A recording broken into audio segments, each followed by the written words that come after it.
friends, welcome to this episode of Being Sahaj Yogi. I'm Aparna Ganguly from Kolkata. I'm a Sahaj Yoga practitioner.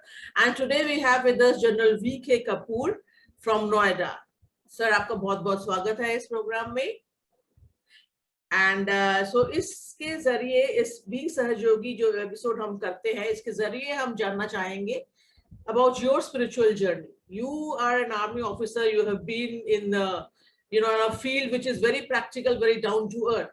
So ऐसे में how come you came into spirituality and you are so famous as far as the spiritual realm is concerned? So we want to know your spiritual journey, how you came across Sahaj Yoga and how you got yourself established in Sahaj Yoga. Please, over to you. Thank you, Aparna. Well, my story goes back a pretty long time. It was sometimes in 1995. In fact, the date I remember very clearly, 16th of April 1995, when I met Shri Mataji. Before that, it's important that I fill you with details as to what had happened to me prior to that. See, sometimes in November, December, I'd gone to UN headquarters, Department of Peacekeeping Operations in November of 1994. While I was there, I had contacted some sort of a heart disease, which the doctors could not diagnose. My heart used to often beat around 200 times a minute instead of 70 times a minute, which is the normal, heartbeat rate.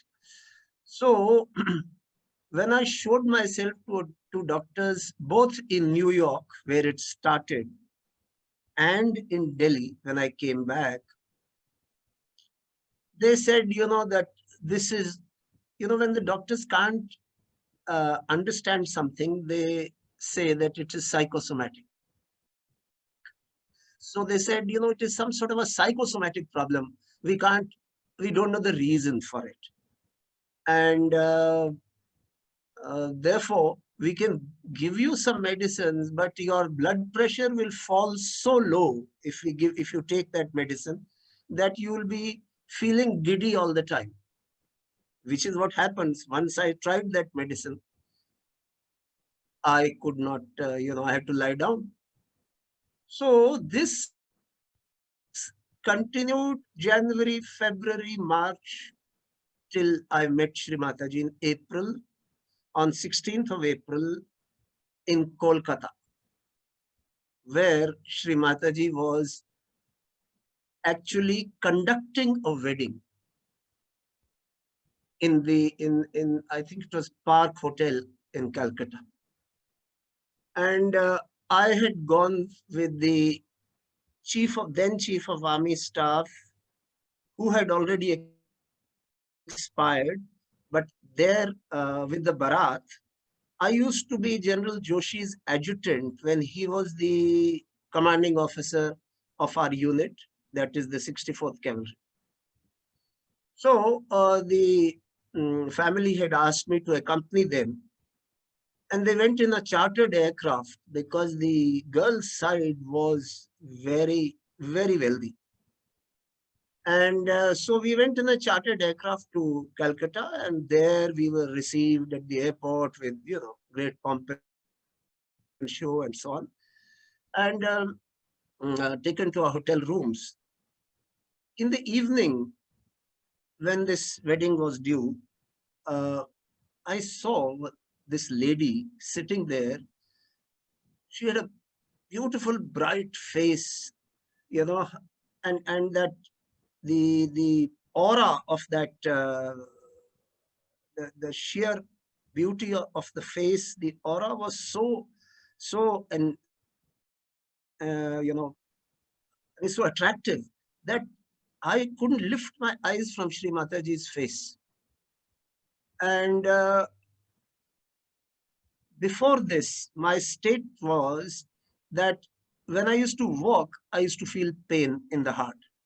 I mean, that was the state because for so many months now, my heart was used to beating at three or 4 times the normal heartbeat.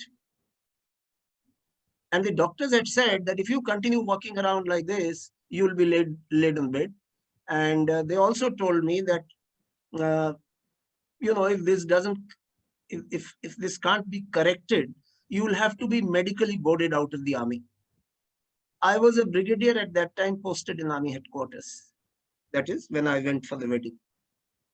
I was in a bad shape, but from my face, people couldn't make out that I was in such a bad shape. But I was in a very bad shape. Now, so to cut the long story short, I saw Shri Mataji sitting there, and there were people hovering around her, and उनके आमने सामने बहुत सारे लोग थे, mostly सहयोगी, and एक young सा person खड़ा था, उसका नाम था Rajesh Shah. Now I didn't know Rajesh Shah at that time, but मैं उसके पास गया तो मैंने उससे पूछा कि देखिए मैं श्री माता जी से मिलना चाहता हूँ. तो उन्होंने कहा क्यों? Why do you want to meet her? So I told him, I said, look, I'm in a bad shape, and there is a problem that I have in my heart, and I feel that she can cure it. So he said, do you know her? I said, no, but when I look at her, I feel that she can cure me.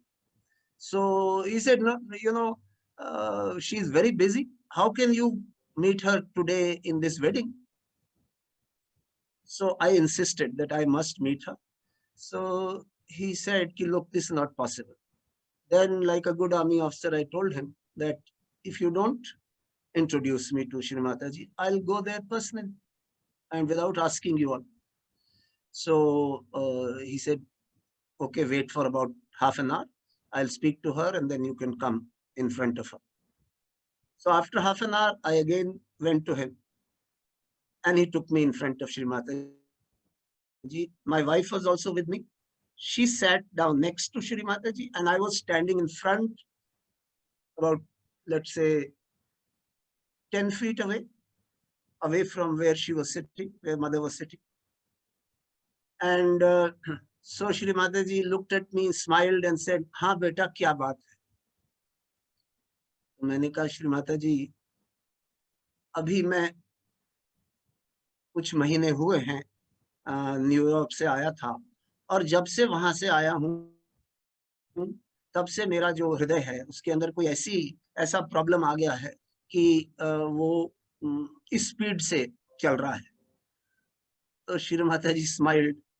She said, बस यही बात है. मैंने कहा, I thought, to myself that for me it's so serious, and she is saying that, oh, well, this is something very ordinary. So she said, अच्छा बताइए फिर क्या हुआ? तो मैंने कहा, श्री माता जी, वहां पर जब मैं था, जब मैं जा रहा था वहां पे, तो हमारे chief of army staff general Joshi की डेथ हो गई. तो जब मैं वहां पहुंचा तो ये प्रॉब्लम शुरू हो गया.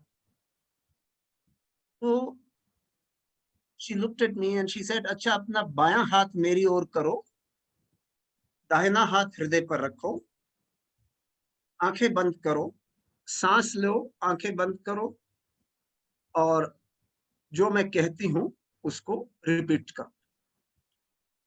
तो मैंने अपना हाथ, बायां हाथ मां की ओर, दाहिना हाथ अपना हृदय पर रखा, आंखें बंद करी, लंबा सांस लिया, रोका और जो मां ने कहा था वो रिपीट कर दिया. फिर मुझे यही चीज 3 बार कराई, 3 times. That means take a deep breath, hold your breath, put your right hand on the heart, left hand towards Shri Mataji and say the words that she had told. जब तीसरी बार खत्म हुआ तो she looked at me, smiled. She said, आप ठीक हो गए, अब जाओ. मैंने कहा, श्री माताजी, मुझे तो कुछ महसूस नहीं हो रहा. तो उन्होंने कहा, बेटा, अभी आपके अंदर संवेदना नहीं है. You are not sensitive enough. आपके अंदर संवेदना नहीं है इस चीज को पहचानने की कि आपके साथ क्या हुआ है. You don't have the sensitivity to understand what has happened to you now. Okay? So आप अपने डॉक्टर को दिखाओ, उसको बोलो चेकअप करें. अब मैं डॉक्टर्स के पास तो जा के थक गया था. 2-3 महीने डॉक्टर्स के ही चक्कर काटते रहे और सारे हार्ट स्पेशलिस्ट दिल्ली में जो हैं, आर्मी और सिविल सबके देख लिए थे. सो वापस गया. उस रात आप मानोगे नहीं, that night I slept for 10 hours. 10 घंटे मैं सोया उस रात को, जबकि उससे पहले 1-1.5 घंटा सोता था, फिर उठ जाता था क्योंकि दर्द होती थी हृदय में. सो इतने महीनों की जो lack of sleep थी, that night I covered by sleeping for 10 hours. और जब मैं सुबह उठा तो इतना आनंद आ रहा था कि मैं समझ नहीं पाया कि ये आनंद कहां से आ रहा है. I was feeling joyous and happy. अभी मैं बताता हूं कि रात को होटल में आने से पहले और क्या हुआ. तो जब ये खत्म हो गया और माँ ने कहा कि अब आप जाओ अपने डॉक्टर से बोलो कि चेक करें, तो मैं मुड़ के जाने लगा तो श्रीमाता जी ने कहा मेरे पास आओ, मेरे पास आओ. तो I went near her and then I bowed down. I saw others the way they were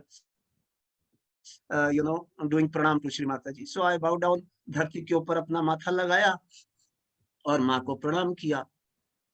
जब माँ को प्रणाम किया तो माँ ने अपनी मुट्ठी से मेरी पीठ के ऊपर यूं मारा ऐसे, which was to awaken the Kundalini finally. क्यों? और फिर कहा ठीक है, अब आप जाओ, अब बिल्कुल ठीक हो गए हो. और जब वापस जाना दिल्ली तो सहज योग का ध्यान करना सीख लेना. तो उस रात को फिर मुझे बहुत अच्छी नींद आई. 2 दिन हम और रहे कलकत्ते में और श्री माता जी को हर इवेंट में जो वहां पे म्यूजिकल इवेंट्स हुए वगैरह वगैरह सब में मैं मिलता रहा, दूर से ही प्रणाम करता रहा. और वापस आ गए हम दिल्ली. जब दिल्ली वापस आए तो अब मैं किसी को जानता नहीं था सहयोगी को. वहां पे उस शादी में एक लेडी मिसेस विनीता वोरा खड़ी थी, तो उनको मैंने वहां देखा था.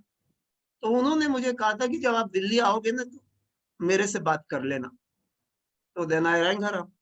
शी सेड मेरे घर में सेंटर होता है, आप यहाँ पे आओ, आपको हम आत्म साक्षात्कार भी देंगे. हालांकि वो माँ ने दे दिया था, आपको हम आत्म साक्षात्कार भी देंगे और सहयोग के बारे में समझाएंगे. सो मैं उनके घर गया और वहां पर मुझे पता लगा कि आत्म साक्षात्कार क्या है और सहयोग क्या है वगैरह. अब देखिए कि मेरी सीकिंग, जो मेरी खोज थी वो अब इतनी स्ट्रांग हो चुकी थी कि उसी दिन, जिस दिन मैं मिसेस वोरा के घर गया, उसी दिन जो कुतुब आश्रम है उसमें एक पूजा थी. तो मैं उस पूजा में चला गया पहले दिन. अब वैसे तो आमतौर से लोग कहते हैं कि 6 महीने आप नहीं जा सकते, ये मैं तो पहले ही दिन पूजा में चला गया और मुझे बहुत आनंद आया पूजा के अंदर. सो कहने का तात्पर्य ये है कि सहज योग तभी हमारे अंदर घटित होता है जब ये शक्ति जो है हमारे अंदर, दिस डोरमेंट एनर्जी, जिसको अंग्रेजी में आप कॉस्मिक एनर्जी बोलते हैं और कई नाम है इसके, इसी को चाइनीज में हम ताओ बोलते हैं और मोहम्मडन्स इसको रूहानी शक्ति बोलते हैं. और इसी तरीके से इसके अलग अलग नाम है. क्रिश्चियंस इसको cool bridge of the Holi ghost कहते हैं. तो जब ये शक्ति हमारे अंदर जागृत होती है, when this power awakens, तो हमारे अंदर ऐसा परिवर्तन आता है जो कि एक आम आदमी समझ नहीं सकता जब तक के उसके साथ ये घटना घटती नहीं है. Till such time as this occurs, this phenomena occurs inside our body, we can't understand what it is all about. But when it occurs, then you are sent into a different dimension. आप एक नए आयाम में आ जाते हैं, जिसको हम हिंदी में कहते हैं तूर्य स्थिति, the fourth dimension of mankind. 3 dimension तो हम जानते हैं, sleeping state, waking state, deep sleep, ये 3 स्टेट्स हैं. उसके अलावा चौथी स्टेट है फोर्थ डायमेंशन, जिसको हम कहते हैं तूर्य स्थिति. तो संत लोग तो हजारों साल ध्यान करते थे इस तूर्य स्थिति को पाने के लिए. सो जो कि मायने आप समझ सकते हैं कि I mean how extraordinary Shri Mata ji must be, that she in a few moments gave me this state which is called the fourth dimension. So anyway, that was my initial experience, but it doesn't end here, because I was not I used to enjoy doing Sahaj Yoga, but I could not feel the vibrations. I could not feel the vibrations either on the hands or on the head, but yet I would enjoy the company of Sahaj Yogis and talking about Sahaj Yoga and attending collective meditation. I used to just enjoy it without having any vibratory awareness in me. But Shri Mataji had told me that every morning you must meditate, and the Sahaj Yogis told me that you must meditate at 4 o'clock. So like a good soldier, we used to live in Delhi. We had just a 1-room apartment, because in Delhi, the accommodation for those posted in Delhi is very different. So we had a 1-room apartment, and outside that, on top of the roof, I used to sit and meditate at 4 o'clock. Now, I will tell you the incident that took place sometimes in the month of May, maybe end of May, first week of June. I don't remember the date. I was meditating, and suddenly, there was a rush of cool air from inside me. And that cool air enveloped me totally, in the sense that all around me, I could feel that coolness. I could feel the coolness in my fingers. I could feel the coolness in my stomach, in my heart, in my eyes, in my nose, in my ears, and also on top of my head. And that the intensity was so much that I just couldn't bear the beauty of that moment. So I went rushing to my wife, who was sleeping. I said, "Mujhe to mil gaya. I've got it." So she said, "Kya mil gaya?" I said, "जो ये लोग कहते थे ना कि हमारे अंदर से ये ठंडी हवा निकलेगी, वो मुझे मिल गया." So that is how it started. And since then, I've not looked back. And this is sometimes in last week of May of 1995 or first week of June. Since then, I have not looked back. And it has been a beautiful journey. Of course, let me also make it very clear that getting self-realization is one thing, but settling down in Sahaj Yoga is quite another. Because settling down in Sahaj Yoga requires you to meditate regularly and keep correcting your spiritual centers, the chakras that we talk about in Sahaj Yoga. तो इन चक्रों को हमें correct करना पड़ता है. And because I came through the illness route, क्योंकि मैं बीमारी से सहज योग में आया था, तो मेरा तो कर्तव्य था, it was my endeavour to correct my chakras. And I used to do it regularly without fail. 4 o'clock in the morning, get up, clean, do my kriyas, various kriyas of cleansing my left side, right side, Then I used to do my foot soaking. Then I used to have my breakfast and go to the office in the army headquarters. So that carried on, and now slowly I was settling down. But then, this is 1995. As I progressed to the year 1997, you see, 1996, I got promoted to a major general. Now, those very same doctors who had told me that you'll be boarded out of the army, they couldn't believe when they tested me, when they checked me, did all my tests, they couldn't believe the changes that had taken place. So they asked me, what medicine did you take? So I told them, I didn't want to tell them that no. I said, I didn't have to take any medicines. So they asked me, what did you do? I said, I just meditated. Don't joke. मैंने कहा नहीं, this is the truth. मैंने केवल ध्यान किया है और उस ध्यान के माध्यम से, सहज योग के माध्यम से ये मेरे अंदर सब कुछ ठीक हो गया. So anyway, when one of the last doctor who took my various tests, he told me, I have tested so many brigadiers. You are among the fittest brigadier that I have checked.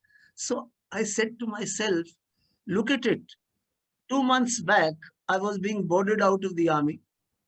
And now I'm being told you are among the fittest brigadiers. Anyway, that episode passed. I got my promotion.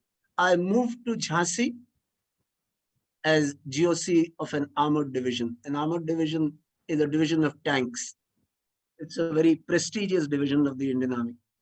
So took command of that division, and during the period of my stay in Jhansi, where most of the time we spent in the desert because it was a desert formation and it used to practice,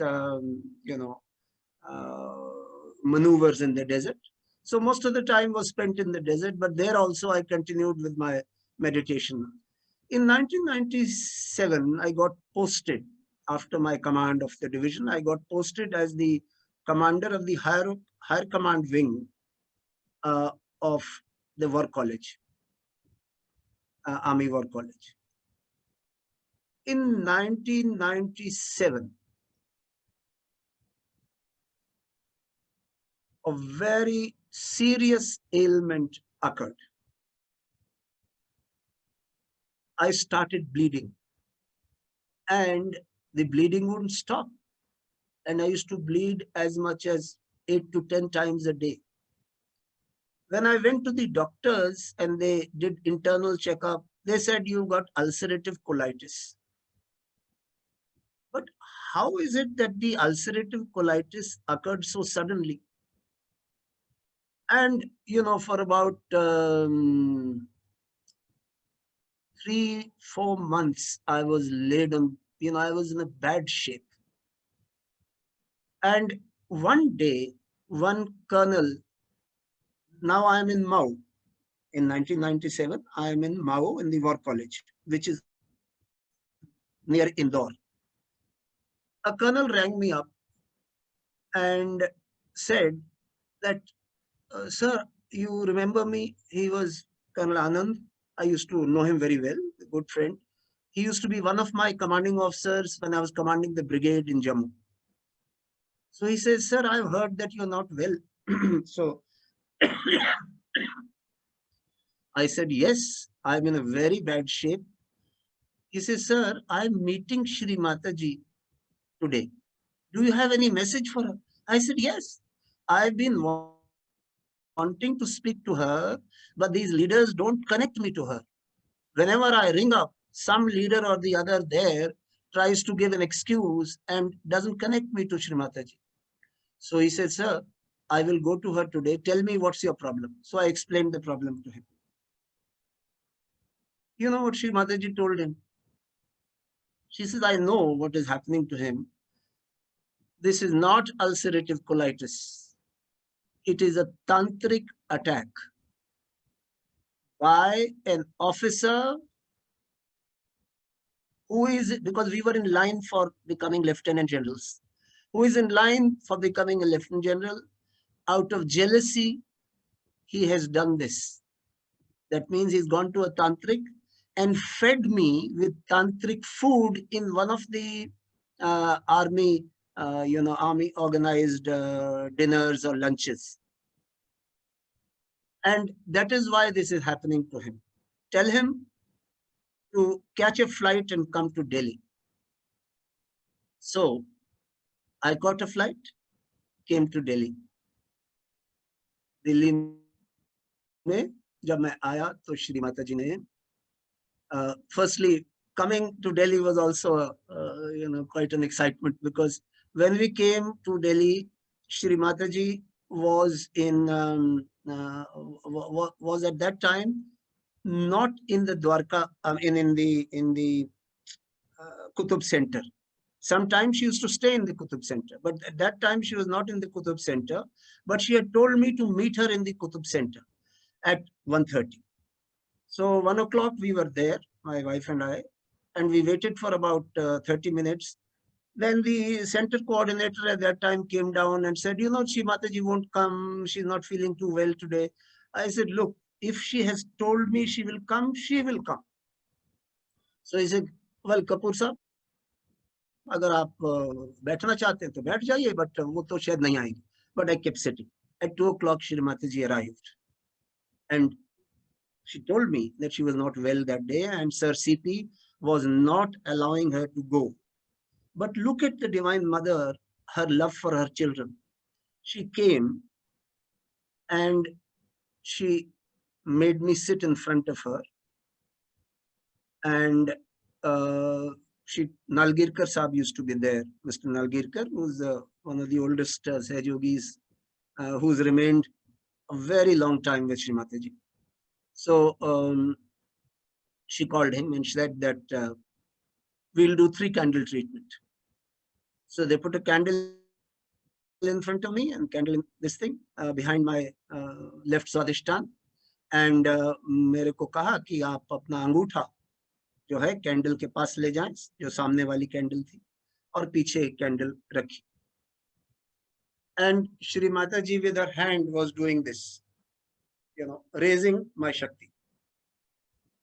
And believe me, I was in absolute bliss, because as Shri Mataji kept doing this, so Shakti kept rising in huge amounts. That means I was in complete bliss. एक जैसे कहते हैं ना, बिल्कुल निरानंद में था. तो माँ ऐसे करती रही और मेरी लेफ्ट साइड जो है वो क्लियर होती रही. कैसे? जैसे मैं अंगूठा उस कैंडल के सामने ले जाता था तो कालक निकलती थी कैंडल से. Black smoke used to come out of the candle. And slowly, we kept doing this for half an hour. तकरीबन आधा घंटा ही करते रहे. जब ये खत्म हो गया तो माँ ने कहा आप अपना कोट उतार दो and put your back towards me. And then she put her holy feet on my back. And she worked on my chakras from Muladhara right up to Sestra. Like this, putting her feet all over my chakra. And she kept joking. मेरे साथ मजाक करती रही कि बेटा आपके जो भी आपको ट्रेनिंग मिली है ना फौज में, उसकी वजह से आपके सारे चक्र हिल गए हैं. कोई चक्र यहाँ पर है, कोई चक्र दाहिने है, कोई बाएं. तो मैंने क्या कहना था, just kept quiet. तो she said मैं उन चक्रों को ना ठीक कर रही हूँ, उनको वापस अपनी जगह पर ला रही हूँ. So this happened and she worked. She remained with me till 3:30. They had to go out for a lunch. And she said, वो सारी फैमिली इंतजार कर रही होगी, हमने तो लंच पे जाना था. और कोई बात नहीं, ये लंच तो होते रहते हैं. Can you imagine the Divine Mother, how much of love she had for her children? When I think back of those days, whenever कोई भी अगर मेरे मन में शंका उठती है, डाउट आता है ना, तो मैं वो उस इंस्टेंस को याद करता हूँ कि जब माँ ने सब कुछ छोड़ के 2.5 घंटे मेरे साथ और 1.5 घंटा मेरे साथ बैठी रही। सो ये दिखाता है the love of the divine mother for her children.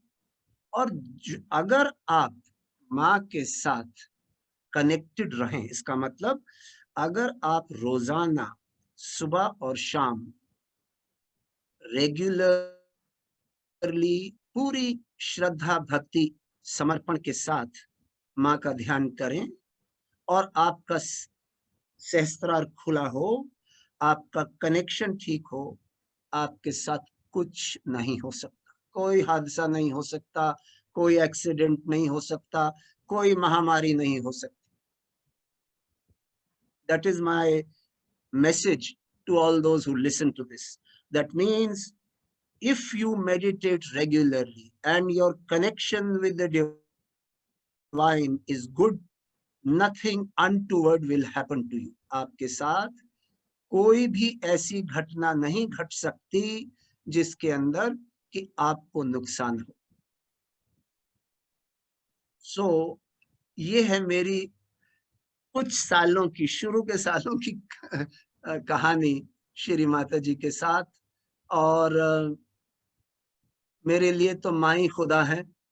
मैंने तो खुदा को कभी देखा नहीं, बट माँ को देखा है, तो मैं समझता हूँ कि खुदा कैसे होंगे। क्यों, अगर माँ वैसी थी जैसे कि मैं जानता हूँ, तो खुदा भी वैसे ही होंगे, क्योंकि वो तो आदि शक्ति हैं, और आदि शक्ति और सदाशिव के बीच कोई अंतर नहीं है। जैसे कि सूर्य और सूर्य की किरणों में कोई अंतर नहीं है, दोनों एक ही हैं। तो मेरे लिए तो माँ ही खुदा है, माँ ही परमात्मा है, माँ ही परमेश्वरी है, माँ ही परमेश्वर है।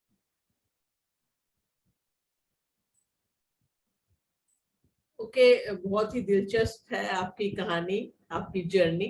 अच्छा, तो एक बात मुझे पूछनी थी, जो आर्मी में हमारे बचपन में, since I am also an army kid, तो बचपन में हम लोग जाया करते थे यूनिट के मंदिरों में, तो वहां पे सारे भगवान थे, वहां पे जीसस क्राइस्ट भी थे, वहां पे कुरान भी पढ़ा था, वहां पे भगवत गीता भी पढ़ा था। तो being in the army and being so senior, आपने जरूर ये इंट्रोड्यूस करने की कोशिश की होगी। How did they react? What was their reaction? Did they accept? Could they? कोशिश नहीं, मैंने तो इसको आर्मी वॉर कॉलेज में हर हायर कमांड कोर्स में उन सबको सिखाया, सहयोग सबको, जितने भी, अब तो खैर वो भी सीनियर ऑफिसर जो हैं रिटायर हो गए, आर्मी कमांडर्स वगैरह, वो अभी अभी रिटायर हुए एक साल पहले, सबको मैंने सहयोग सिखाया। उस समय तो उनको महसूस होता है आर्मी की जिंदगी ऐसी है कि इसके अंदर उस किस्म की जो कमिटमेंट सहयोग में चाहिए, वो इन लोगों में नहीं आती, क्योंकि ये अपने ही काम में इतना बिजी रहते हैं कि इनके इनके अंदर वो इच्छा, वो तीव्र इच्छा जो होनी चाहिए, जो एक खोजी में, एक सीकर में होनी चाहिए, वो नहीं बनती। बट ये लोग पा लेते हैं। इसका मतलब मेरा जो अनुभव है वो हर कोर्स को मैंने 7 हायर कमांड कोर्सेज देखे, और सीनियर कमांड कोर्सेज तो तकरीबन आई थिंक 15-16 को सीनियर कमांड कोर्सेज को भी मैंने आत्म साक्षात्कार दिया एज कमांडेंट। मैं यूनिफॉर्म में ही देता था मुझे किसी का डर नहीं था। जब चीफ ऑफ आर्मी स्टाफ आए थे उस वक्त, जब मैं कमांडेंट था, तो उन्होंने देखा श्री माता जी की फोटो उसके सामने दिया जल रहा मेरी ऑफिस में। मैं घबराता नहीं था इन चीजों से, क्योंकि जब आपने सत्य को देख लिया, पहचान लिया, तो घबराहट किस बात की? घबराते तो वो है ना जिनको की शक होता है कि इसमें कुछ सत्य है या नहीं है। जब मैंने सत्य को देख लिया, पहचान लिया, तो फिर घबराहट किस बात की? और ये भी मैं बता दूं कि फौज के अंदर किसी भी सीनियर ऑफिसर ने कभी मुझे ये नहीं कहा। हाँ, मजाक जरूर करते थे मेरे से। वो ये कहते थे कि Kapoor sahab, so what do you feel about this problem? तो आई यूज्ड टू से कि I will meditate on it and let you know. So वो कहते थे भाई तेरा तो एक ही सोल्यूशन है, मेडिटेशन। सो नाउ इवन हालांकि वो जोक करते थे, बट आप समझ सकते हैं ना कि जब तक इंसान खुद मेडिटेट न करे और इस शक्ति को अपने अंदर महसूस न करे, तो उसको समझ नहीं आएगी कि दूसरा इंसान क्यों कह रहा है कि मैं मेडिटेशन के बाद आपको बताऊंगा कि इसका क्या सॉल्यूशन है। ठीक है ना? सो ये होता था मेरे साथ। बट जब तक मैं वॉर कॉलेज में था, मैक्सिमम लोगों को मैंने आत्म साक्षात्कार की क्रिया करवाई।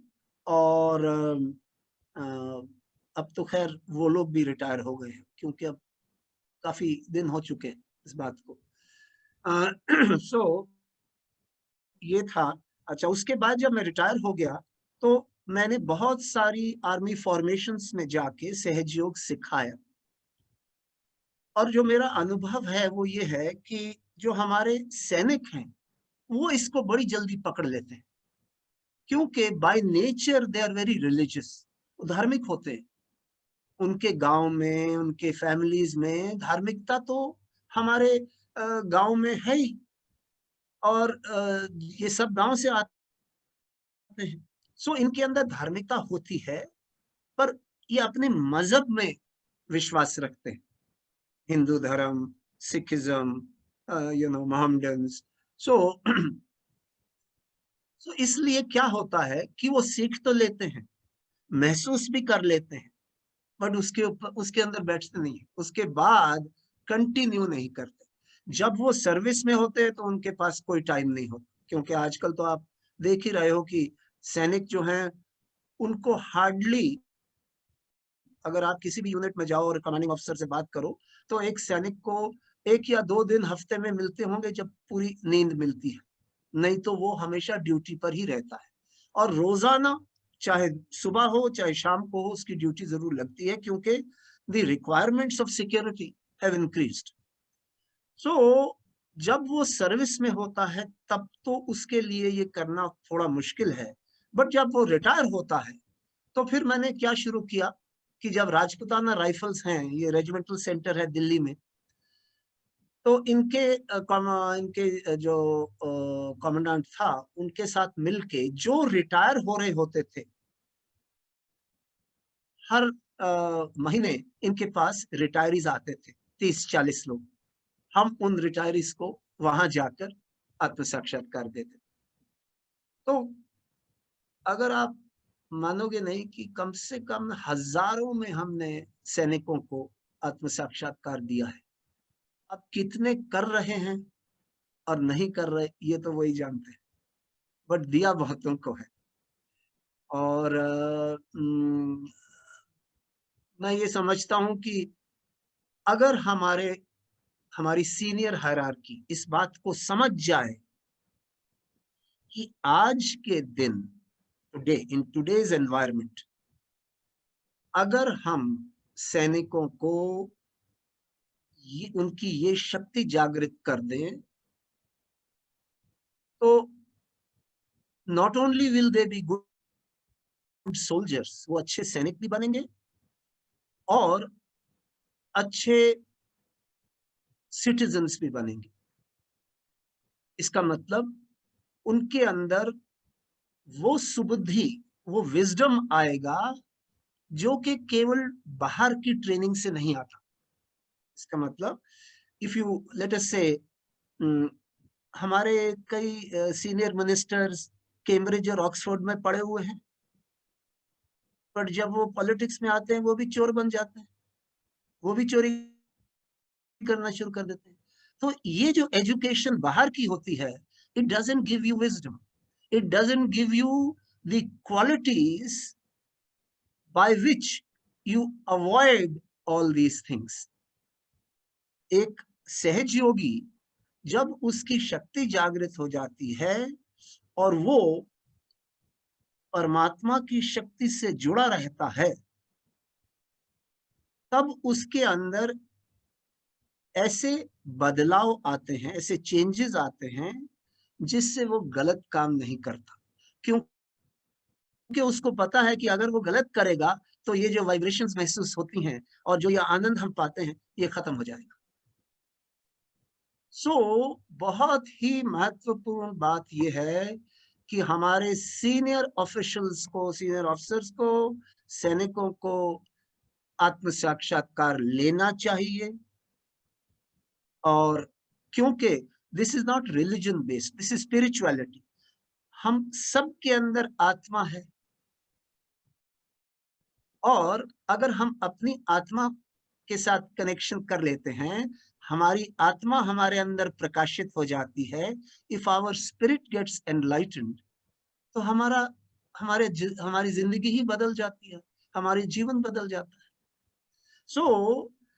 ये बात समझाने के लिए मैं सोचता रहता हूं कि किस तरीके से अपने सीनियर ऑफिसर्स को ये बात समझाई जाए कि you should also take your self realisation and start meditating and let the soldiers also do the same.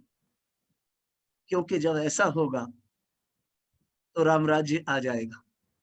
Ram राज्य लेक्चर देने से नहीं आते, राम राज्य तो तब आएगा जब हमारे अंदर मर्यादा पुरुषोत्तम श्री राम जागृत हो जाएंगे।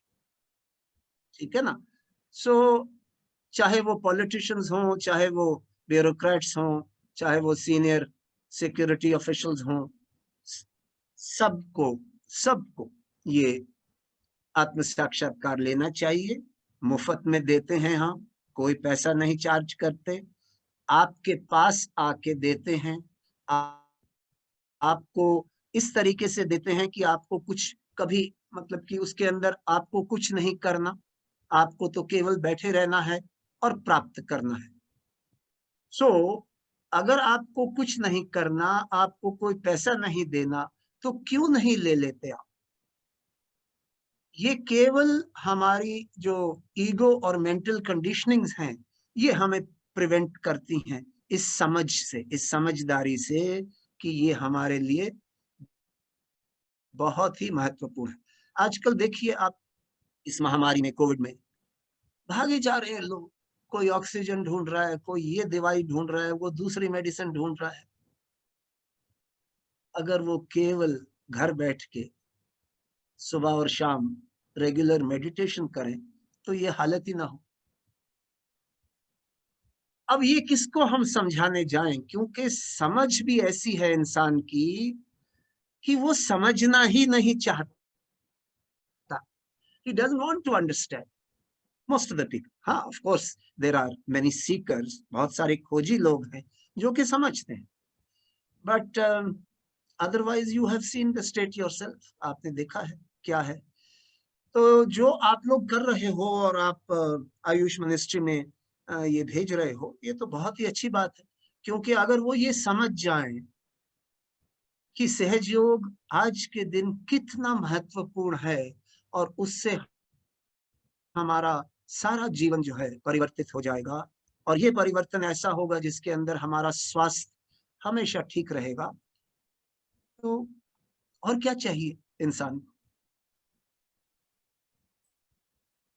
ये है। Thank you very much sir, आपने बहुत अच्छा हमको बहुत सारा टाइम भी दिया। तो ये तो हुआ आज शुरुआती पहला इंटरव्यू आपके साथ। आशा करते हैं हम नेक्स्ट फिर से आपसे मिलेंगे। And because I have another program which is FAQs on Sahaj Yoga, basically understanding Sahaj Yoga. So I will be very grateful. Actually, Shri Mata जी का ही काम है ये कि अगर आप you make us understand the way you make others understand, so that कि अगर आप जैसे बोल रहे थे, for example army, you know the psychology of army officers and the sainiks, so you know how to talk to them. So in the next episode I would suggest, or I would request you so that you explain it the way we can explain, so that one video, if it's ready, we can actually play it at different units and they can listen to you. Because if it's coming from a senior army officer who knows the field, because people have a tendency to think अरे हमारे यहाँ पे काम थोड़ी ना किया, उनको क्या समझ है, लेकिन आपको तो पूरी समझ है, you've been a general. So please I would request you to be with us for that also. Today's episode we are let's get over with it today. Thank you very much for being with us. Jai Shri Mataji. I have. Hello friends, welcome again to Being Sahajogi. We have again with us General VK Kapoor. Kapoor साहब आपका बहुत बहुत स्वागत है इस show में। तो कल जो आपने कहा था, कल आपके साथ जब हमारी वार्तालाप हुई थी तो आपने एक कुछ चीजें जिक्र की थी जिसके ऊपर प्रश्न आ रहे हैं। तो उनमें से एक प्रश्न है जो मैं I would like you to answer. वो प्रश्न है जो आपने एक जिक्र किया है about the tantric attack on you and the fact that you were bleeding and then you went to mother and she she treated you. So the prashna is like that, was it healed? What happened after that? Like how long did it take to heal? Was it instantly healed? Please tell us. अच्छा, ऐसा है। हाँ, मैंने पूरा जो incident था वो तो आप लोगों को नहीं समझाया था। I could not tell you the entire incident, so I will tell you that today. हुआ क्या कि जब माँ ने मुझे ट्रीट किया और 3 कैंडल ट्रीटमेंट किया, उसके बाद अपने चरण कमलों से मेरे चक्रों पर कार्य किया और फिर मुझे एक 1 लीटर बॉटल अपने हाथों से पानी को वाइब्रेट करके, उन्होंने एक बर्तन मंगवाया जिसमें बहुत सारा पानी था, अपने दाहिने हाथ से उस पानी को वाइब्रेट करके और वो पहले मुझे पिलाया एक छोटे से ग्लास में और कहा कि कैसा है ये, क्या टेस्ट है। तो मैंने तो माँ से कहा, मैंने कहा माँ तो ये तो वाइन है। तो श्रीमती जी ने कहा नहीं, ये वाइन नहीं है, जब मैं इसको वाइब्रेट करती हूँ तो ये वाइन की तरह टेस्ट करता है। और जीसस क्राइस्ट ने भी तो यही किया था, ईसा मसीह ने भी यही किया था एक शादी के अंदर। तो लोगों ने समझा कि वो वाइन बनाई है, बट वो वाइन नहीं है, वो अंगूरों का रस है जो कि वाइब्रेशन से बन सकता है। तो माँ ने कहा कि ये जो बोतल मैं भर के दे रही हूँ, जब ये बोतल आधी हो जाती है तो नॉर्मल पानी भर देना और इसी पानी को पीते रहना। सो मैंने वो पानी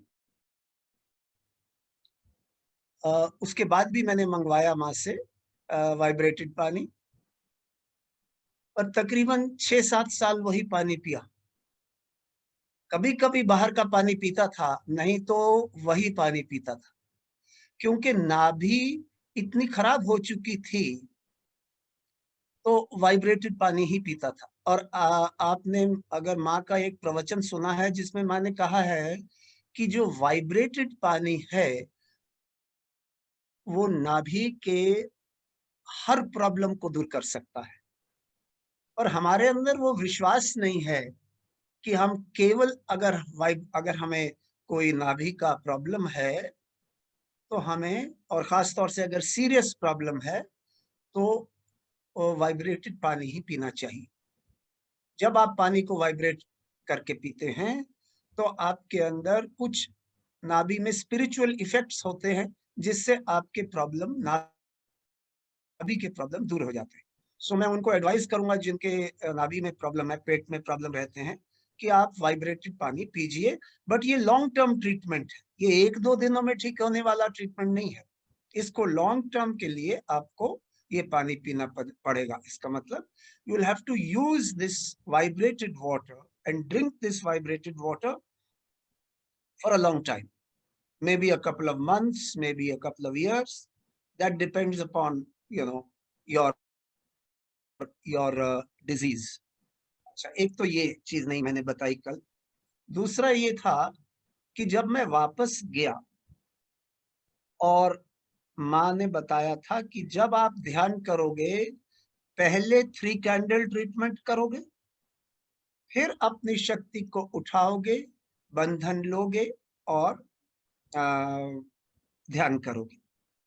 सो पहले मैं हमेशा 3 कैंडल ट्रीटमेंट करता था 15-20 मिनट, लेफ्ट साइड को क्लियर करने के लिए गणेश श्री गणेश अथर्व शीर्ष के साथ, और फिर मैं ध्यान करता था। और ये प्रैक्टिस मैंने बहुत सालों कंटिन्यू करी। पहले 3 कैंडल, फिर जब मैं वापस गया और ये किया तो ब्लीडिंग तो कम हो गई बट बिल्कुल बंद नहीं हुई। तो जब फिर से मैंने माँ को मैसेज भेजा कि ऐसा ऐसा प्रॉब्लम है, तो माँ ने कहा कि आप किसी अ, जो भी यहाँ पर आ सकता है दिल्ली, उसको भेजो। तो मैंने एक जवान भेजा आर्मी का, जो कि माँ के पास गया और मेरी चिट्ठी दी, और माँ ने एक फोटोग्राफ दी। वो फोटोग्राफ माँ ने कहा कि जब आप इस फोटोग्राफ के सामने ध्यान करते हो, तो अपना स्वादिष्टान फोटो की तरफ करके ध्यान करना। इसका मतलब मेरी पीठ जो है वो फोटो की तरफ करके ध्यान करना, खास तौर से जब मैं 3 कैंडल ट्रीटमेंट करता हूं, ताकि डायरेक्टली माँ की जो वाइब्रेशंस हैं वो स्वादिष्टान चक्र पर जाएं। तो आप ये समझिए कि आज के दिन हम किसी सहयोगी को अगर ये बताएं, तो वो कहेगा तो आप तो डिवाइन प्रोटोकॉल के अगेंस्ट जा रहे हैं। तो माँ ने कहा कि आपको ऐसे लगेगा कि आप मेरे प्रोटोकॉल के खिलाफ जा रहे हो, तो आप मेरे से माफी मांग लेना, और माफी मांगते हुए ये करना। और यही हुआ। 2 दिन ये ध्यान किया इस फोटो के साथ, ब्लीडिंग बिल्कुल बंद हो गई, स्टॉप हो गई। उसके बाद मैंने ये ट्रीटमेंट कंटिन्यू रखा, क्योंकि लेफ्ट साइड कमजोर हो गई थी। तो और लेफ्ट साइड जब कमजोर हो जाती है तो आप बहुत ज्यादा कैच करते हैं, यू बिकम वेरी सेंसिटिव। सो आप बहुत कैच करते हैं, लेफ्ट स्वादिष्टान पे कैच करते हैं और मूलाधार पर कैच करते हैं। सो इसलिए फिर मैंने बहुत दिन यही फॉलो किया कि पहले 3 कैंडल ट्रीटमेंट करता था, लेफ्ट साइड को क्लियर करता था, उसके बाद ध्यान करता था। पर ये तपस्या जो है मेरे लिए कोई खास मुश्किल नहीं रही, क्योंकि वाइब्रेशंस इतनी स्ट्रांग होती थी कि उन्हीं वाइब्रेशंस के अंदर माँ के प्यार में, माँ की भक्ति में लीन हो जाते थे। सो that was the state that even though I had to carry out this kriya every day without fail before meditating, but it was not any difficulty for me because the level of vibrations used to be very, very strong. वो जो photo माँ ने भेजी, that photograph is still with me. वो मेरे alter पे, जहाँ पे माँ का ऑल्टर है, वहां पे वो फोटोग्राफ पड़ी है, और उसी फोटोग्राफ से मैं ध्यान करता हूँ अभी भी। दूसरी फोटोग्राफ भी हैं, बट वो मेन फोटोग्राफ है। मैंने भी माँ का एक छोटा सा सिंहासन बनाया था, और उस सिंहासन पर उस फोटोग्राफ को रख के और मैं ध्यान करता हूँ अपने ऑल्टर के सामने। तो ये था पूरा ट्रीटमेंट उस तांत्रिक अटैक का। अच्छा, वो तांत्रिक को क्या हुआ? एक बार माँ से मैंने पूछा, 1-2 साल बाद पूछा कि श्री माता जी, अब अगर ये तांत्रिक फिर से मेरे ऊपर ये प्रॉब्लम करेगा तो क्या होगा? माँ ने बिल्कुल क्लियर शब्दों में कहा कि अब अगर वो करेगा तो वो खत्म हो जाएगा। इसका मतलब हमारी जब वाइब्रेशंस बढ़ जाती हैं तो हमारे ऊपर कोई तांत्रिक का इफेक्ट नहीं हो सकता। टेम्पररीली बेशक होता हो, बट परमानेंटली कभी नहीं हो सकता। और अगर हमारी वाइब्रेशन स्ट्रांग है तो वो तांत्रिक खत्म हो जाएगा। तो ये माने समझाया। हाँ, एक बात और मैं जो मुझे याद आती है, जब मैं दिल्ली गया था, when I went to Delhi and my wife was sitting next to me, next to Shri Mata जी, तो मेरी वाइफ ने पूछा कि श्री माता जी, सहज योग में आने के बाद ये तांत्रिक अटैक क्यों हुआ? तो पता है श्री माता जी ने क्या कहा? बहुत गंभीर हो गई माँ। She became very serious and very seriously she looked at me and at my wife and और कहा कि जो परमात्मा के राज्य में आना चाहते हैं उनका टेस्ट तो होगा। कईयों का टेस्ट दूसरों से कठिन होता है। इसके बाद हमने सवाल नहीं किया। तो आप समझ सकते हैं कि अभी भी आजकल भी जो सहयोगी हैं, अगर उनके सामने कोई मुश्किलात आती है तो घबराना नहीं चाहिए। यही समझना चाहिए कि ये हमारे लिए एक चैलेंज है और इस चैलेंज को हमने इसके ऊपर उठना है। हमेशा याद रखना है कि जब आप बहुत सीरियसली ध्यान की गहराई में जाना चाहते हैं तो हो सकता है आपका भी टेस्ट हो, और जब वो टेस्ट होता है तो घबराना नहीं है, उसमें सफल होना है। तो ये है। Okay, so that was a very good reply of the tantric practice, because especially since I belong to Kolkata, and Shri Mataji has said herself that Kolkata, West Bengal suffers from immense tantric practices and black magic. इसीलिए I think waste Bengal हमारा जो नाभि चक्र है, means because आपको पता होगा, मजाक में बोलते हैं बंगाली तो कंगाली है. All my Marwari friends, they say, oh, tu Bengali hai, tu to Kangali hai, tu ko chhod. This is a joke they have. So when I came into Sahaj, even I came to know that Shri Mataji has actually said that हमारी जो गरीबी है, इसके पीछे का पूरा वही है, because all the Lakshmi Tattva has been eaten up by the tantrics. तो ठीक है सर, इसके That is right. I've heard. मैंने माँ का वो प्रवचन सुना है जिसमें माँ ने ये समझाया है कि बंगाल के प्रॉब्लम है because of large number of tantrics जो कि बंगाल में हैं, और धीरे धीरे माने का वो हट जाएंगे।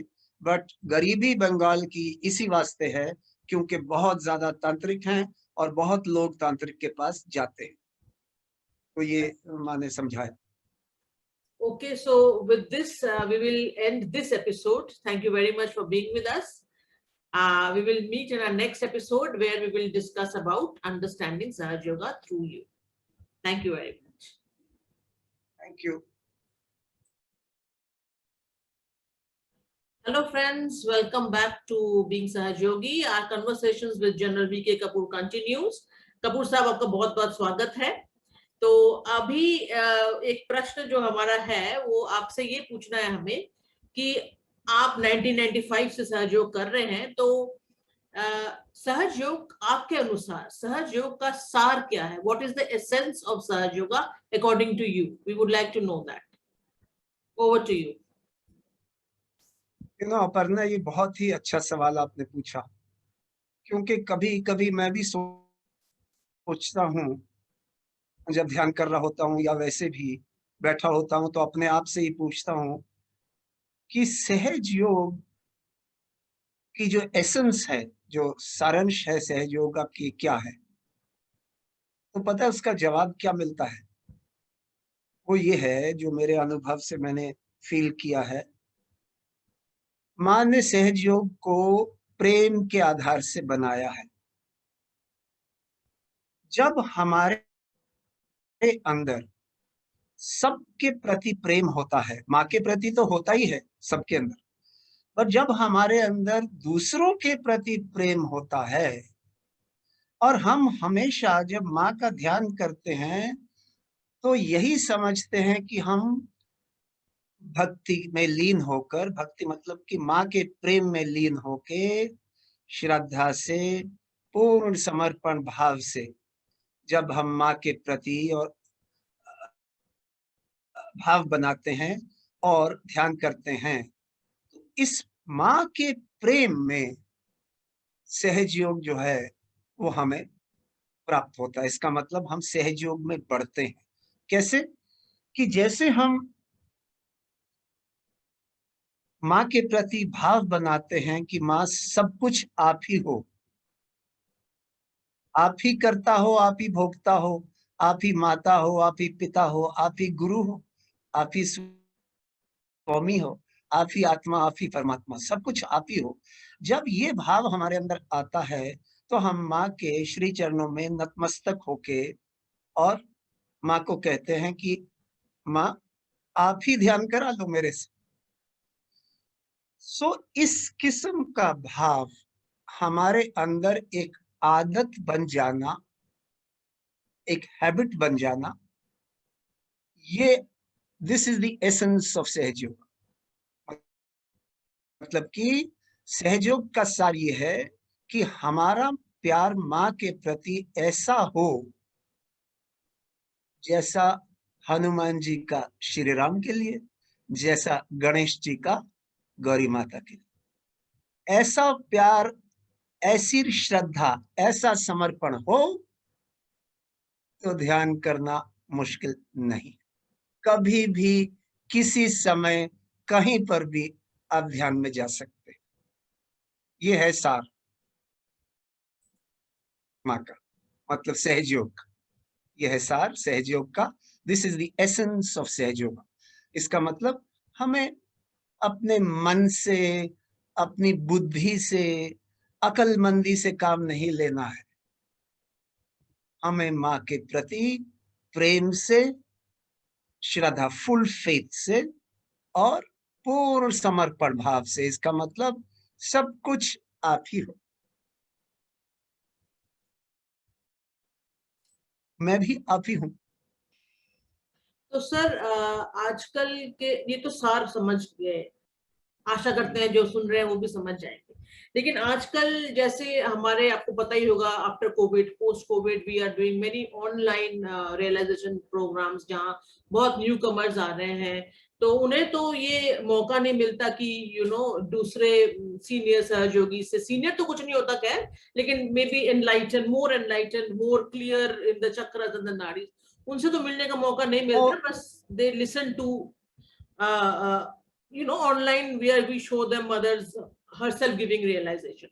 तो उनके लिए जो न्यू कमर्स आ रहे हैं, जो अभी घुसे हैं सहज में, वो किस प्रकार से फेथ को एस्टैब्लिश करेंगे, इसके ऊपर थोड़ा रोशनी डालिए प्लीज।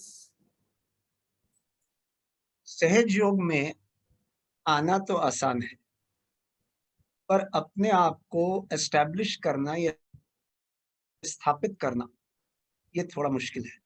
और हमारी तपस्या इसी में है कि हम अपने आप को सेल्फ रियलाइजेशन के बाद, आत्म साक्षात्कार पाने के बाद, हम अपने आप को सहयोग में स्थापित करें। क्योंकि अगर हम स्थापित नहीं करेंगे तो हम फिर से सहयोग से अलग हो जाएंगे। ये, इसमें तो कोई शक ही नहीं है कि अगर आप रेगुलर ध्यान नहीं करते, अगर आपको ध्यान के अंदर वो आनंद नहीं आता, तो आप क्यों बैठोगे ध्यान के अंदर। सो इसको स्थापित करने के लिए क्या करना चाहिए, ये भी कहीं एक जगह नहीं लिखा हुआ। माँ ने बहुत अच्छी तरह बताया अपने प्रवचनों में, पर किसी एक जगह में ये नहीं लिखा हुआ कि सहयोग के जो मूल सिद्धांत हैं, बेसिक्स हैं, वो क्या है।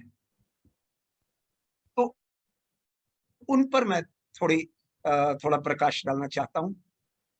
सबसे पहला तो ये है कि हमारा लक्ष्य क्या है। माँ ने बताया है कि हमें तो बनना है आत्मा।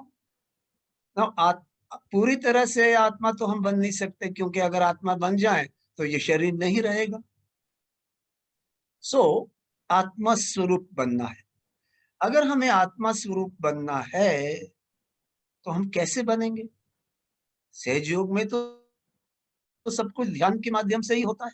सो ध्यान के माध्यम से हम आत्मा स्वरूप बनेंगे। इसका मतलब आत्मा का प्रकाश तो हमारे अंदर आ जाता है जब हमारा ब्रह्मरंध्र खुल जाता है। कुंडलनी माँ जो है हमारी, वो सब चक्रों का भेदन करती हुई ब्रह्मरंध्र से बाहर आ जाती हैं, तो हमें परमात्मा की सर्वव्यापी प्रेम की शक्ति, जो कि आदि शक्ति की शक्ति है, उससे जोड़ देती हैं।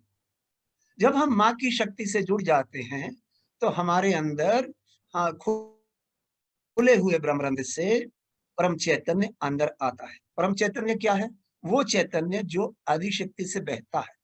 आदि शक्ति श्री माता जी उस परम चैतन्य का स्रोत है। She is the source of that energy, ठीक है ना।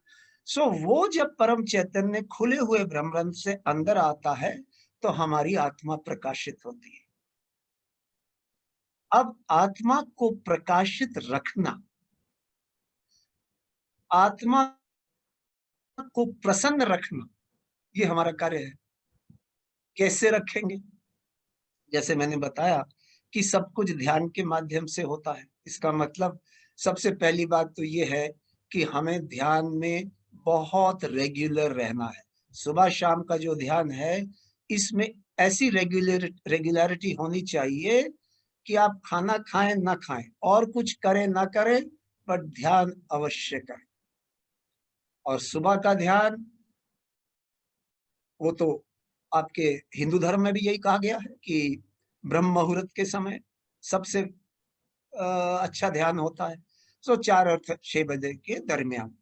और माँ ने भी अपने प्रवचन में समझाया हुआ है कि सुबह 4 बजे का ध्यान करना चाहिए। उसी में हमारी सफाई होती है और हम ध्यान की गहराई को प्राप्त करते हैं।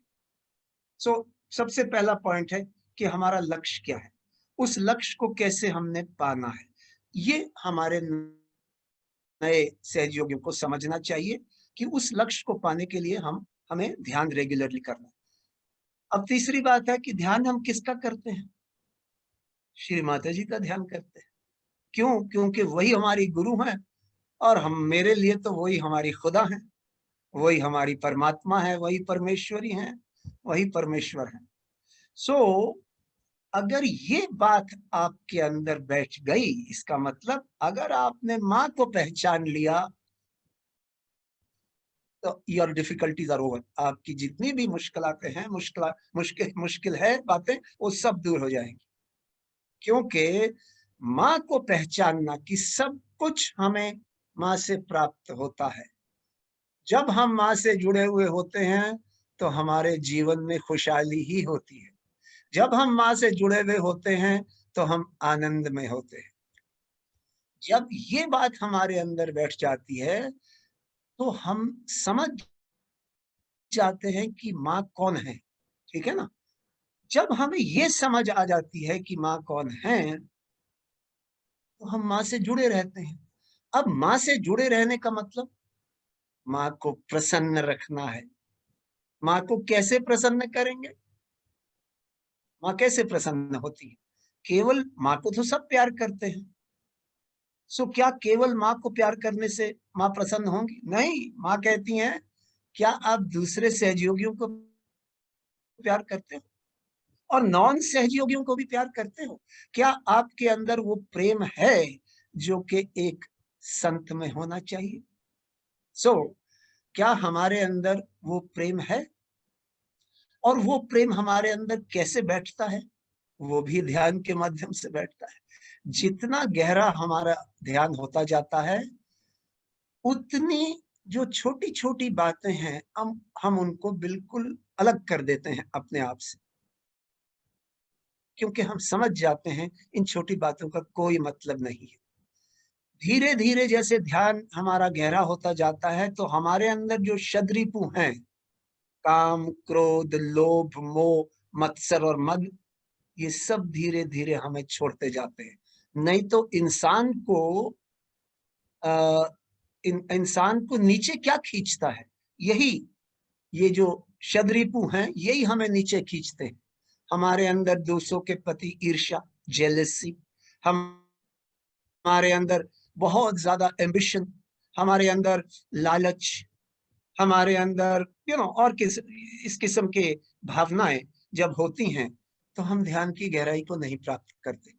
क्या करना है कि जितना हो सके हमारे से हम ध्यान की गहराई में जाएं।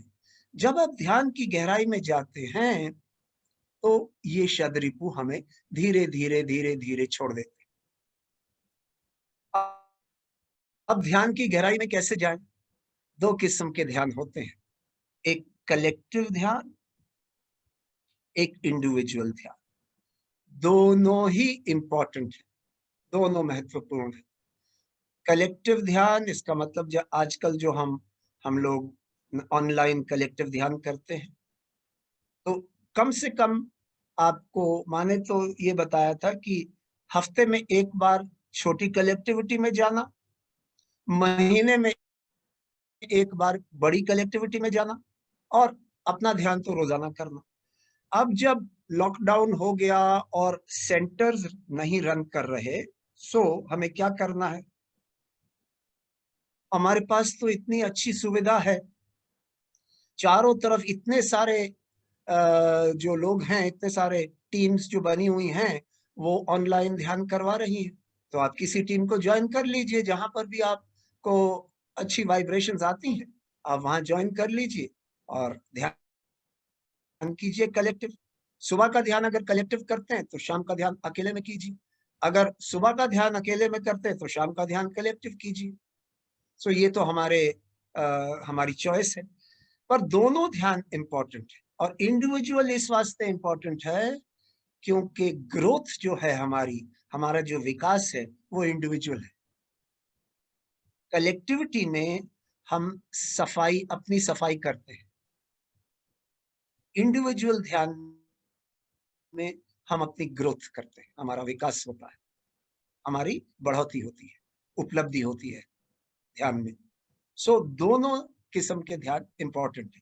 सो पहले क्या हुआ, हमारा लक्ष्य क्या है, लक्ष्य को कैसे प्राप्त करना है? ध्यान से। ध्यान किसका करना है? श्री माता जी का। श्री माता जी का ध्यान करना है तो माँ को प्रसन्न रखना है। उसको माँ को कैसे प्रसन्न रखना है? जैसे बताया। उसके बाद दो किस्म का ध्यान है, कलेक्टिव और इंडिविजुअल। दोनों ध्यान करने हैं, दोनों ही हमारे लिए महत्वपूर्ण है। सो ये मेन पॉइंट्स हैं जो एक नए सहयोगी को याद रखने हैं। इसके अलावा भी और महत्वपूर्ण पॉइंट्स है कि अपने चित्त को संभालना है, अटेंशन को। वो कैसे? आम इंसान में और वो हमारे में भी होता है, सब सहयोगियों में होता है कि जब हम ध्यान कर रहे होते हैं तो हमारा चित्त हमारी आत्मा से जुड़ा होता है, हमारी वाइब्रेशन से जुड़ा होता है। और अब जब हम ध्यान नहीं कर रहे होते हैं तो कई बार हमारा चित्त जो है वो बाहर चला जाता है, अपने रिश्तेदारों में जाता है, फ्रेंड्स में जाता है, आपके जो बाहर का माहौल है वहां भी जाता है। आप न्यूज सुनते हैं तो आपका फिर चित्त बाहर चला जाता है, आप सोचते हैं क्या हो रहा है, आजकल कोरोना में कितनी मौतें हो रही हैं, कितना नुकसान हो रहा है, वगैरह वगैरह। तो हमारा चित्त बाहर भी जाता है। जितना चित्त बाहर रहेगा उतनी डिफिकल्टी हमें ध्यान के अंदर आएगी। जितना चित्त हमारा अपने ऊपर रहेगा, अपनी आत्मा पर। आत्मा कहाँ है? हृदय में। हृदय कहाँ है? सहस्त्रार पर। जितना चित्त हमारा सहस्त्रार पर रहेगा। अब कई लोग कहते हैं कि साहब हमें सहस्त्रार पर सारा वक्त वाइब्रेशन नहीं आती, तो कैसे रखें अपना चित्त? तो मेरा जवाब उनके लिए ये है कि अगर सहस्त्रार पर आपने चित्त रखा, वाइब्रेशन नहीं आ रही, माँ पर अपना चित्त डालिए। जैसे माँ पर डालेंगे, माँ का प्रेम आपके हृदय में उभरेगा और माँ को प्रेम से आप याद करेंगे, कुंडलनी सहस्त्रार पर आ जाएगी, निर्विचारता में जाएंगी। आप निर्विचारता में जाएंगे तो आपका चित्त जो है ऑटोमेटिकली सहस्त्रार पर रह जाएगा। सो ये है इसका मतलब कि हमें सहजयोग को समझना है कि कैसे करना है, क्या करना है। सो अटेंशन को भी मैंने आपको समझा दिया। और क्योंकि हम पता नहीं कितनी योनियों के बाद सहजयोग में आए हैं, तो हमारा चित्त हो सकता है कि हमारे अंदर जो वृत्तियां हैं, वृत्तियां माने समझाया था दी पुलिंग डाउन हैबिट्स, वो आदतें जो हमें नीचे खींचती हैं, वो आदतें जो हमारे अंदर हैं, उन आदतों को बदल के हमें जो सहजयोग में अनुभव हुए हैं, आनंद के अनुभव हुए हैं, तो हमें नई मेमोरी बनानी है। और ये मेमोरी जो नई मेमोरी है, इसके अंदर वो मेमोरी होनी चाहिए जब आपको सहजयोग में बहुत आनंद आया, और कई दिन ऐसा आनंद आता है।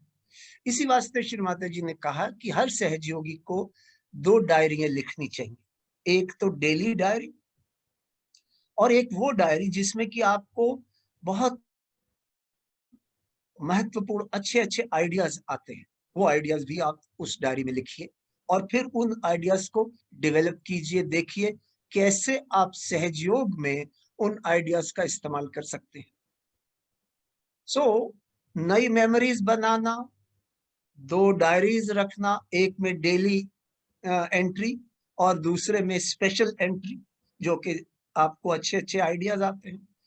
सो ये भी आपको अपने चित्त को काबू में रखने के लिए ये कामयाब होगा। अच्छा, फिर अटेंशन भी हमारा ठीक हो गया, तो फिर माँ कहती हैं कि आपकी डिवोशन और डेडिकेशन कैसी है, मतलब कि श्रद्धा और भक्ति, वापस उसी चीज पे आ जाते हैं। हमारी भक्ति और हमारी श्रद्धा कैसी, क्या हम भक्ति में लीन हैं? मतलब कि हमारे अंदर माँ के प्रति ऐसा भाव कि सब कुछ माँ आप ही हो। जब मैं अपना चित्त आप पर डालता हूं तो मेरी शक्ति जागृत है। जब ऐसा हो जाएगा आपके अंदर तो कोई प्रॉब्लम नहीं होगा, ना शारीरिक, ना मानसिक, ना आर्थिक, ना आध्यात्मिक। सब प्रॉब्लम्स दूर हो जाएंगे, क्योंकि हमें ये पहचानना है कि माँ कौन है। जब माँ को पहचान गए तो सब कुछ सहयोग को आप सीख गए, सब सीख गए। तो ये हैं बातें जो हमें नए लोगों को ध्यान में रखनी है। और अगर इन बातों को ध्यान में रखेंगे और अनुभव अपना लेते जाएंगे, क्योंकि ये याद रखिए कि हम सब के चक्र अलग अलग हैं। इसका मतलब किसी के 2 चक्र ठीक हैं, 5 खराब है, किसी के 5 ठीक हैं, 2 खराब है। सो अलग अलग चक्रों की स्थिति है, तो हमारे अनुभव भी अलग अलग होंगे। मिसाल के तौर पे मैंने बताया था ना पहले वीडियो में कि 1 महीना मुझे वाइब्रेशन नहीं आई, और फिर जब आई तो ऐसे आई जैसे कि छप्पर फट गया, मतलब कि पूरी क्लाउड बेस जो है वो फट गई, और वाइब्रेशन ही वाइब्रेशन थी। हाथों से, नाक से, कान से, मुंह से, आंखों से, सब से वाइब्रेशन बहनी शुरू हो गई। सो कहने का तात्पर्य ये है कि आपके अनुभव अलग अलग होंगे और उनसे घबराएं मत, क्योंकि हम सब हमारे चक्र अलग अलग हैं। पर अल्टीमेटली हमारा जो मार्ग है वो सहयोग है, और जो हमारा डेस्टिनेशन है वो तो श्री माता जी हैं। सो डेस्टिनेशन सबका वही है, मार्ग थोड़ा थोड़ा अलग अलग हो सकता है। किसी को कलेक्टिव में ज्यादा जाना है, किसी को सहयोग का काम करना है, किसी को सेल्फ रियलाइजेशन अवश्य देनी है। सो ये तो, इसमें तो कोई शक नहीं है कि अगर आप अपनी शक्ति को बढ़ाना चाहते हैं तो सहयोग का कार्य तो करना पड़ेगा। और सहयोग का कार्य क्या है? एक संत का कार्य क्या है? संत का कार्य है कि आम इंसान को परमात्मा से जोड़ना। इसी को आत्म साक्षात्कार कहते हैं, कि जब आप उसको अपनी आत्मा से जोड़ते हैं, आत्मा तो परमात्मा का प्रतिबिंब है, रिफ्लेक्शन है। सो जब हम किसी को उसकी आत्मा से जोड़ते हैं, ये सबसे बड़ा कार्य है परमात्मा का।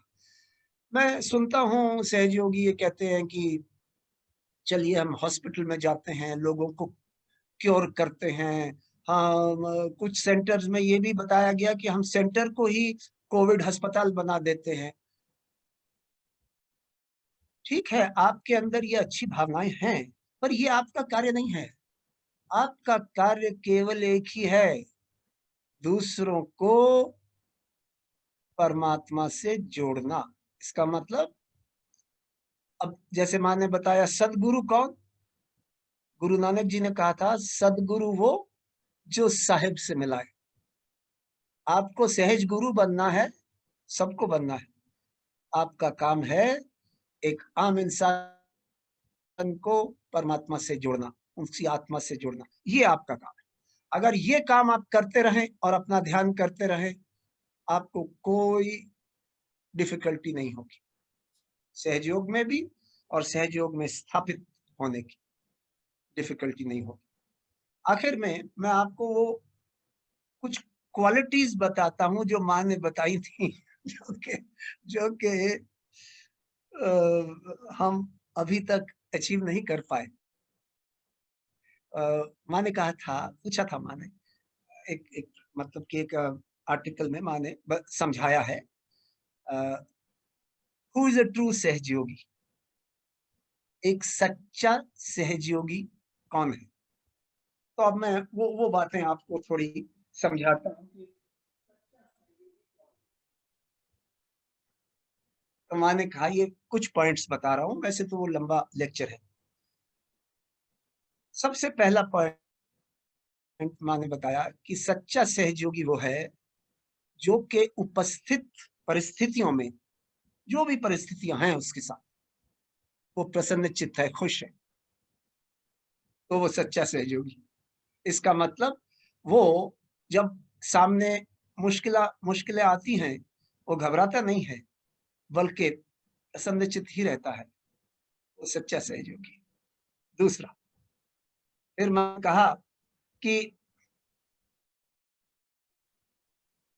जो दूसरों को उत्तेजित नहीं करता, he doesn't excite the others, पर उनको शांति देता है, जब उनके साथ मिलता है उनको सुख देता है, जब उनके घर जाता है तो वो शुभता मतलब ऑस्पिशियस होता है,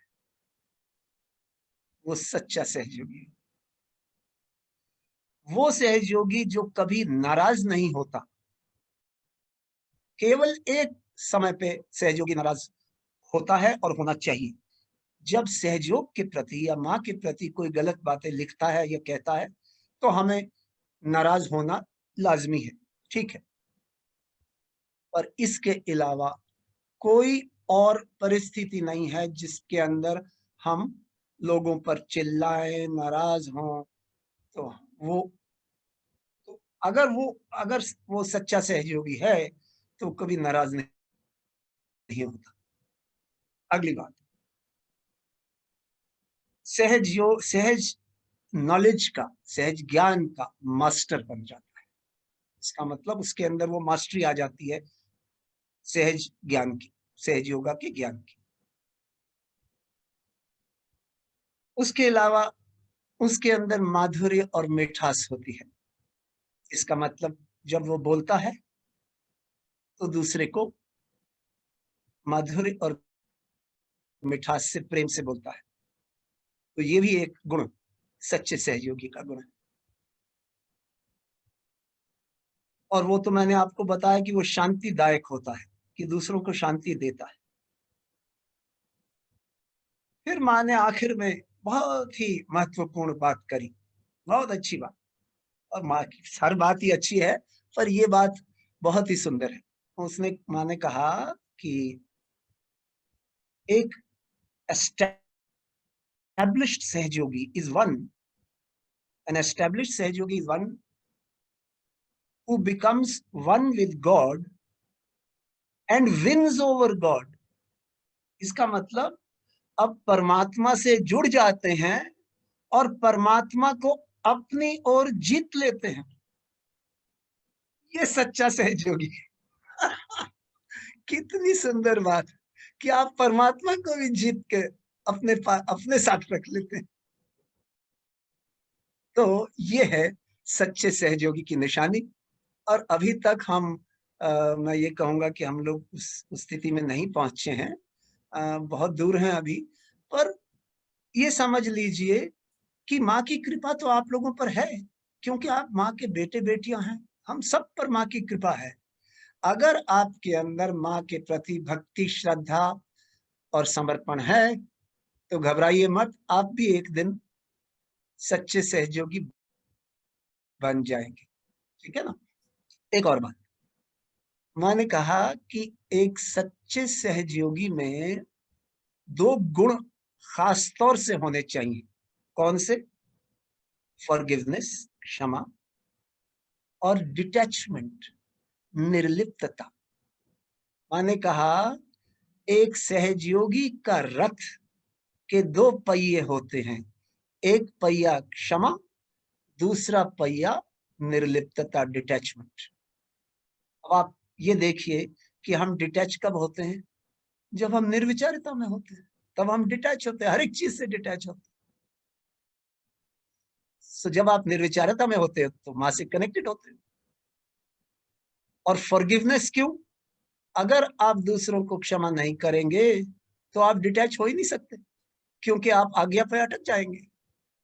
सो देखिए कितनी सुंदर बात है। Detachment and forgiveness, these are the two wheels of the chariot of a सहजयोगी। सहजयोगी के रथ के दो पहिए, क्षमा, डिटैचमेंट। बस यही था। Thank you very much. बहुत बहुत ही सुंदर बातें कही आपने आज, और बहुत इजी वे में बताई है, जो बहुत जरूरी है, बिकॉज इतने आजकल हमारे पास प्रश्न आते हैं नए सहयोगियों के। सो ये वीडियो हमके लिए बहुत ही बेहतरीन रहेगा। सो आज के साथ आज का ये वाला एपिसोड हम समाप्त करते हैं। जय श्री माता जी। जय श्री माता।